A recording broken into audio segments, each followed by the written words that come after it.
नमस्कार. आजची आपली म्हण आहे, टाकीचे घाव सोसल्याशिवाय देवपण मिळत नाही. शिल्पकार दगडाची मूर्ती तयार करताना छिन्नी व हातोडी वापरतो. छिन्नीलाच छन्नी किंवा टाकीही म्हणतात.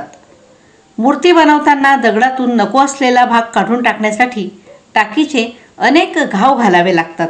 तेव्हा सुंदर मूर्ती तयार होते. दगड कमकुवत असला तर तो फुटतो, घाव सहन करू शकत नाही. अशा वेळी मूर्ती तयार होऊ शकत नाही. दगडामध्ये घाव सहन करण्याची क्षमता असावी लागते. तो कणखर मजबूत असावा लागतो. त्याप्रमाणेच माणसाला सुद्धा मोठेपणा म्हणजे देवपण येण्यासाठी, कोणत्याही क्षेत्रात यशस्वी होण्यासाठी अनेक हालअपेष्टा सहन कराव्या लागतात.